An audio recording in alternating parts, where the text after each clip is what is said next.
Simple and ఈజీగా chicken biryani ఎలా చేయాలో చూద్దాం. ముందుగా చికెన్ బాగా కడుక్కొని పెట్టుకోవాలి. కడుక్కున్న చికెన్లో పసుపు, ఉప్పు, కారం, అల్లం వెల్లుల్లి paste, fried onions, garam masala, chicken biryani masala, పెరుగు, పుదీనా, కొత్తిమీర, కరివేపాకు వేసుకొని బాగా కలుపుకోవాలి. ఈ కలుపుకున్న చికెన్ మిక్చర్ ఏదైతే ఉందో at least half an hour to 1 hour ఫ్రిడ్జ్లో పెట్టుకునేలాగా చూసుకోండి. సో దట్ చికెన్కి ఈ మసాలా అంతా బాగా పడుతుంది అండ్ పీసెస్ కూడా సాఫ్ట్గా కుక్ అవుతాయి. ఇప్పుడు ఒక బౌల్ తీసుకొని దాంట్లో ఆయిల్ యాడ్ చేసుకొని అండ్ కొంచెం నెయ్యి కూడా వేసుకొని బిర్యానీ స్పైసెస్ ఏవైతే ఉన్నాయో అవి యాడ్ చేసుకొని కొంచెం ఫ్రై అయిన తర్వాత ముందుగానే కట్ చేసి పెట్టుకున్న ఉల్లిపాయ అండ్ పచ్చిమిర్చి ముక్కలు యాడ్ చేసుకోవాలి. అవి కొంచెం కలర్ చేంజ్ అయిన తర్వాత కట్ చేసి పెట్టుకున్న టమాటా ముక్కలు యాడ్ చేసుకోవాలి. టమాటో పీసెస్ కొంచెం సాఫ్ట్ అయ్యేంత దాకా వేయించుకొని దాంట్లో ముందుగానే మ్యారినేట్ చేసి ఫ్రిడ్జ్లో పెట్టుకున్న చికెన్ మిక్చర్ కూడా యాడ్ చేసుకోవాలి.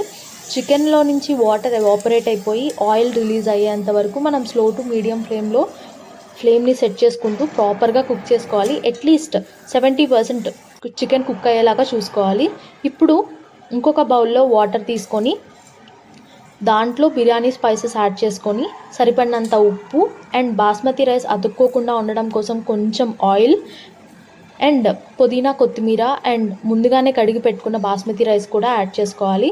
బాస్మతి రైస్ కూడా 70 to 80% కుక్ అయిన దాకా చూసుకోవాలి, సరిపోతుంది. ఇప్పుడు ముందుగానే ఆయిల్ రిలీజ్ అయ్యి ఉడికిన కర్రీలో మనం ఉడికిన బాస్మతి రైస్ని యాడ్ చేసుకొని లేయర్ బై లేయర్ వేసుకోవాలి అండ్ పైన కొంచెం పుదీనా, కొత్తిమీర, ఫ్రైడ్ ఆనియన్స్ అండ్ నెయ్యి కూడా యాడ్ చేసుకొని మనం స్టవ్ని 20 minutes slow flame to medium flame set చేసుకుంటూ 20 minutes కుక్ చేసుకుని అండ్ అట్లీస్ట్ ఒక 10 minutes రెస్ట్ ఇచ్చేసేయాలి. స్టవ్ స్విచ్ ఆఫ్ చేసిన తర్వాత కూడా ఒక 10 minutes రెస్ట్ ఇచ్చేసేస్తే ఇంకెక్కడైనా అంతా ప్రాపర్గా కుక్ అవుతుంది. రైస్ కూడా అండ్ కర్రీ కూడా మొత్తం ప్రాపర్గా కుక్ అయ్యి బిర్యానీ కూడా దమ్ బాగా అవుతుంది.